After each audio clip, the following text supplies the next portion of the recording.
Hello everybody, welcome to our 5-minute daily devotionals for today. This is a series of short videos sharing some thoughts on a passage mula sa ating Moravian daily text readings.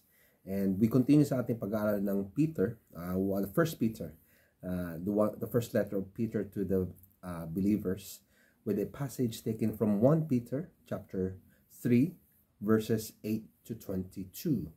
So from yesterday's video, we understand that we are called to honor one another as husbands and wives, with Peter saying, wives, submit to your husbands, and husbands, be understanding in your way, in your dealings with your wife.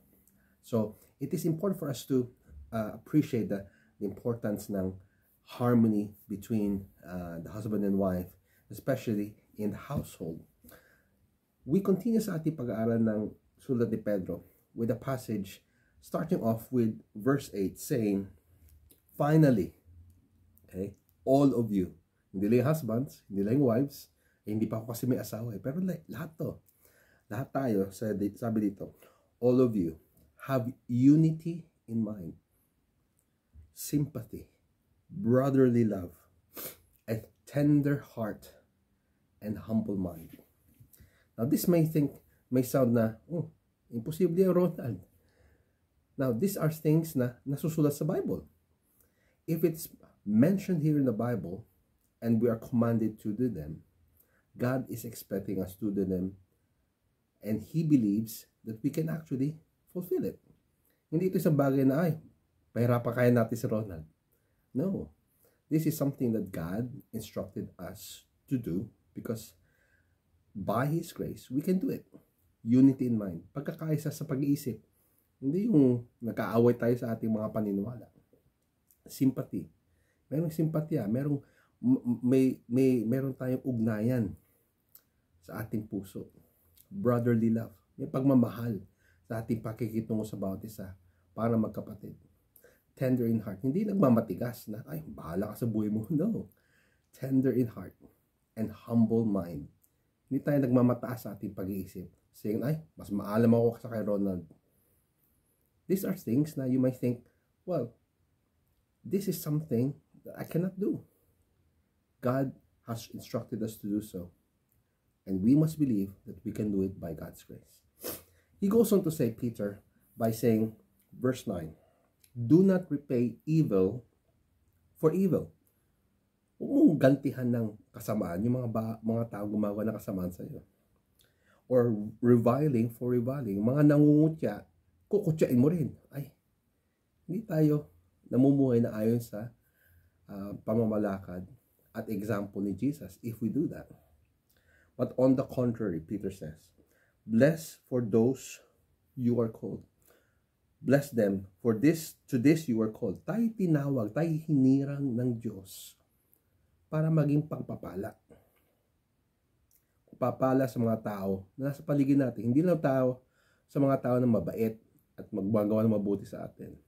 Pero sa lahat, we are called to bless other people. That, okay, if we do this, if we do things that bless other people, you may also obtain a blessing. God rewards those who do the right things. So if you do things na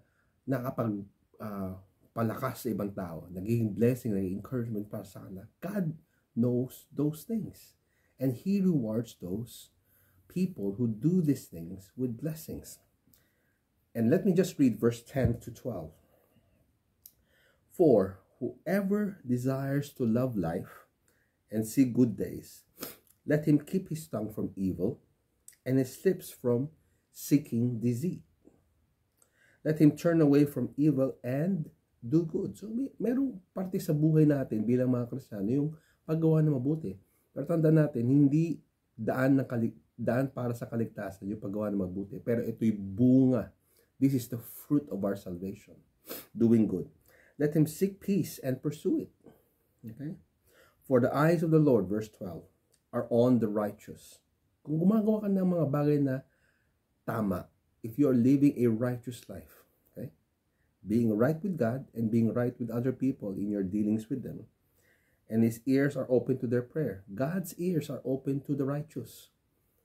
Again, nabanggit natin to last time, particularly sa mga husbands. May mga prayer tayo na hindi nasasagot ng Diyos. Hindi dahil sa hindi niya kalooban, pero dahil hindi maganda ating ugnayan sa ating mga asawa.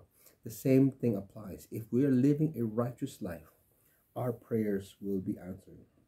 But here's the warning. But the face of the Lord is against those who do evil. Magiging pagpapala tayo sa iba? Yes. But be aware that God also judges those who do evil in this life. Let us honor Christ. Ating parangalan ang ating Diyos na siyang nag-alaan ng buhay niya para sa atin. He chose to live a righteous life for those who are not righteous. He was right. He lived a life that is righteous for the unrighteous, so that anyone who asks for salvation may be saved. We receive God's salvation because He has done the right thing, following the Father's command and offering His life for us. Can we do the same? Can we lay down our lives doing good for other people? I challenge you, according to God's word, to do so. May God bless you as you live out and follow God's word.